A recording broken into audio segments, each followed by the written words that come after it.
Welcome back to my channel. Today we're going to be making our first project, this cactus mug. Let's get started. We'll be using the same materials that we covered in our last video and a few additional special items. This cheap set of cookie cutters is one tool I use often in ceramics. I like these two cookie cutters for making handles. We'll also be using slip in a squeeze bottle. If you have a different colored slip, you can use that. You can use the same slip as your clay body or skip this step. We'll get started by grabbing some clay. I'll be using speckled buff. It's a great clay for hand building. It has enough grog to create structure, but of course, you can choose a different clay. As long as it has enough grog, it'll be great for hand building. We'll section off a piece of about 700 grams using our wire tool. You can weigh it out, but it's not necessary.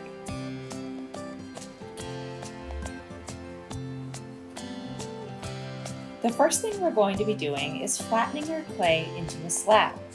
We'll start by stretching the clay in this manner. This makes rolling it out easier. Once your clay is sufficiently stretched, you're ready to roll it out.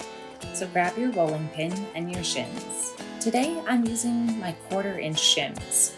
You can go a little bit thinner or a little bit thicker, but keep in mind that a slightly thicker wall is going to be easier to work with, especially for beginning potters. When rolling out your clay, try to use even, smooth pressure going in one direction. This will help prevent the clay from folding over on itself and trapping air bubbles.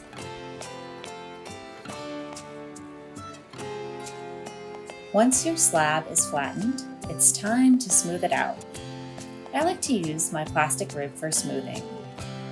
This will help get rid of any additional bumps, lumps, or canvas texture. And as you can see when I flip mine over, my canvas was not nearly as smooth as I had imagined, which is why smoothing is even more important. So don't skip this step. It'll make the rest of the mug building easier for you.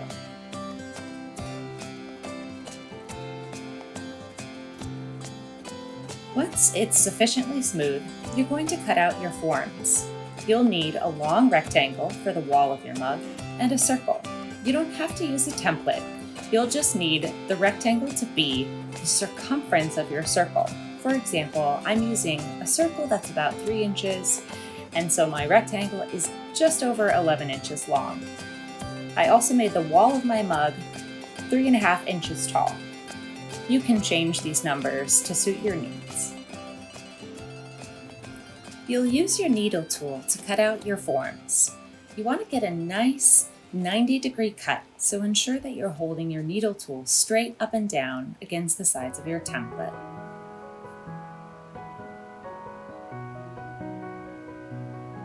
Pay particular attention to this as you cut out the circle form.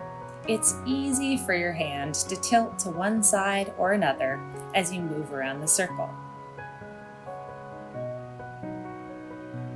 Once you've cut out your forms, you can remove them from the body of your slab and separate them from your template. Set aside the extra pieces, and you can recycle them and use them later on.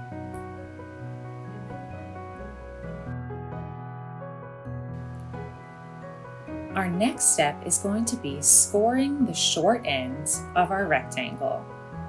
We'll use our rough metal rib to do this, which will help us not only to score it, but to create a nice angle on both ends. So hold it at about a 45-degree angle as you drag it across the short end of your rectangle. You'll take off a little bit of material when you do so. Next, you're going to flip that slab long ways. This is very important because we want to create angles that meet each other nicely, so that when we attach these two short ends, you can help the seam to disappear. We'll stand the rectangle on its side and apply our slip.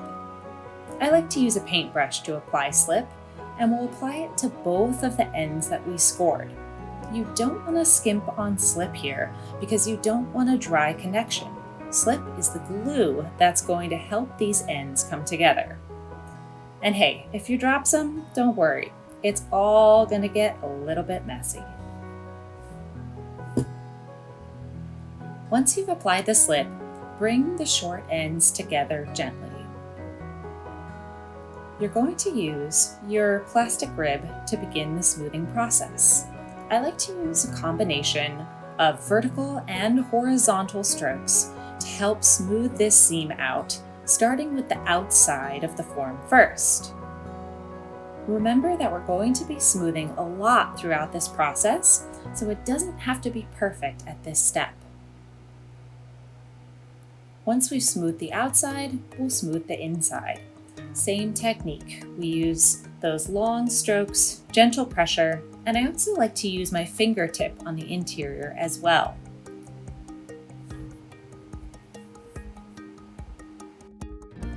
You can also use your sponge to help with the smoothing process. You'll want to wring it out. Really wring it out. We don't want to be adding a lot of moisture to our clay at this stage.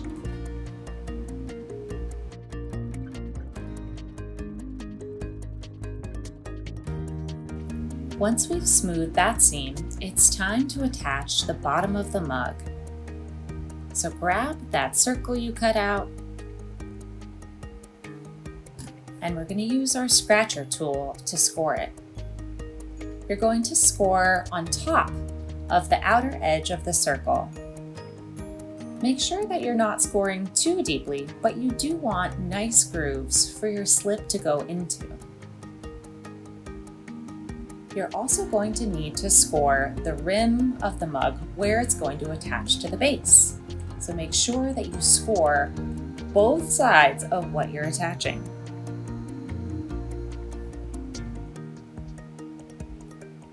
We'll also need to apply slip to both places that we scored. Again, you don't want to skimp on the slip. It's perfectly fine if a bit of it squeezes out when you make this attachment. And in fact, that's best.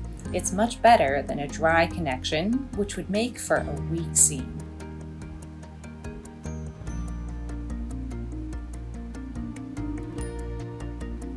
Once you've applied slip to both the wall of your mug and the base, you're going to start attaching them.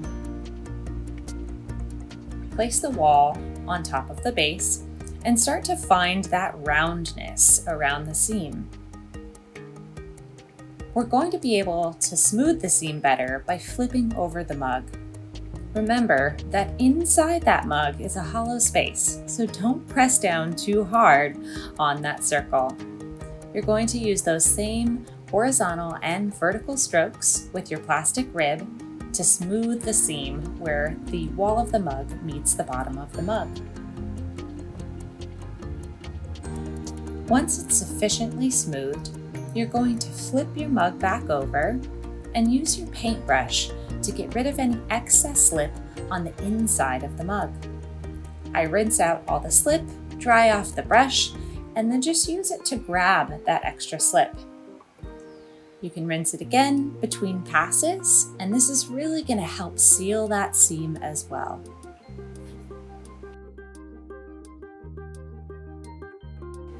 Next, we're going to smooth the rim of the cup.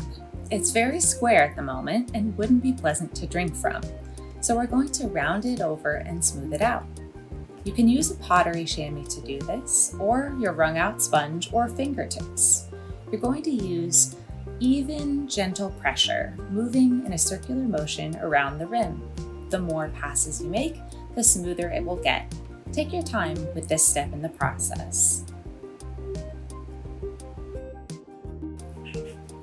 Once you're done smoothing the rim, flip your mug back over. It's starting to look pretty good, huh? Next, we're going to form the cactus shape of the mug using a wooden tool. You'll brace with your pointer and middle finger on the inside of the mug, and then use the tool vertically to create a little indent along the wall and in the lip of the mug. I like to do this on opposite sides of the mug, and then again between those two halves. You'll be creating a total of 8 indents, or ribs, of the cactus. Remember that when you're pressing outside, you want to brace from the inside of the mug. Once you're done creating those indents, we're going to use our pointer or middle finger on the inside of the mug to create the little bump outs that you see in the ribs. You'll brace from the outside here with your pointer and thumb as you glide that middle or pointer finger against the wall gently. You can see here, it's just pressing out slightly. You don't want to push too hard, but you do want to create movement with the clay. I like to do 3 bump outs for a wall of this height. You can see from the inside of the mug exactly what those finger marks look like. Ah, there they are. And then repeat this process on all the ribs that you created.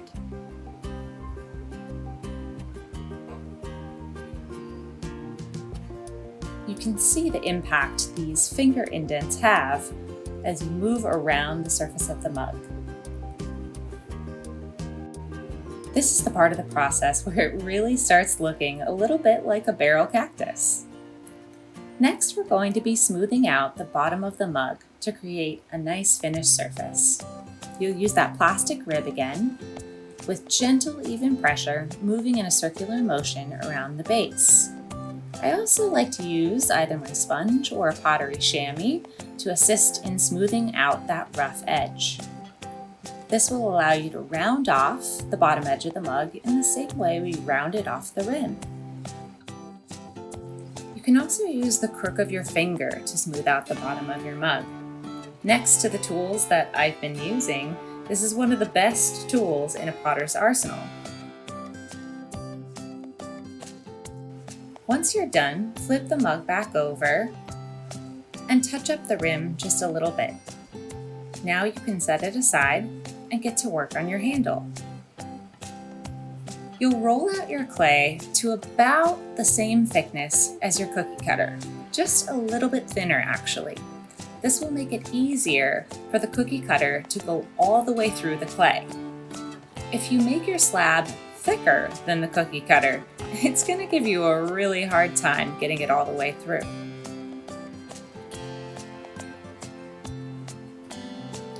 You'll wet your cookie cutter to help it glide smoothly through the clay and also to help the clay release from the cookie cutter once you're done.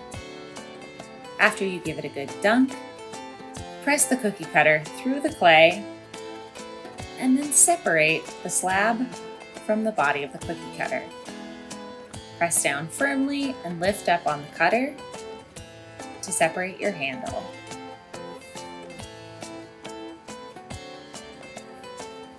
Next, we'll need to use our small round cookie cutter to create the void in the middle of the handle. That is where your fingers are going to grip. So wet that cookie cutter as well to ensure it glides smoothly through the clay.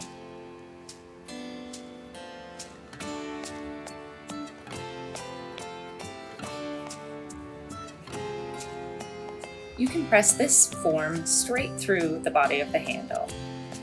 Next, we'll need to mark where we're cutting the handle.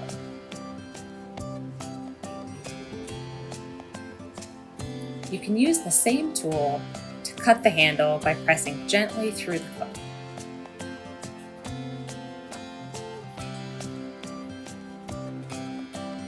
Using cookie cutters creates a really nice, smooth shape for our form. You'll want to stretch the handle a bit to ensure that it's large enough for you to fit your fingers through when you're holding the mug. Next, you want to smooth out the sharp edges created by the cookie cutter. You'll want to smooth both the inside of the circle and the outside. This is the part that's going to be pressing into your hand when you grab the mug, so it's important that it's not too sharp.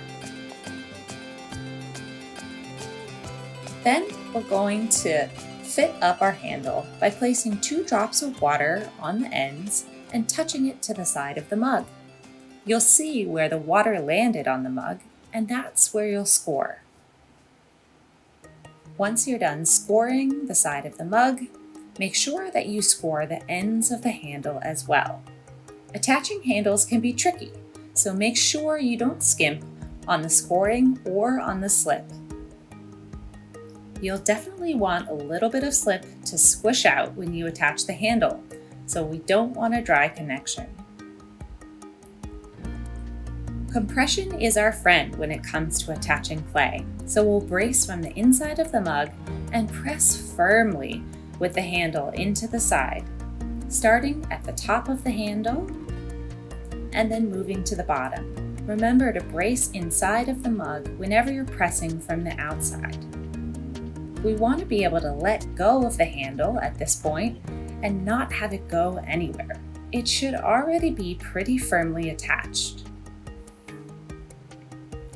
Next, we're going to smooth out the edges and move some clay from the handle onto the body of the mug. This is an important step, so don't skip it. It'll help prevent cracks in your handle.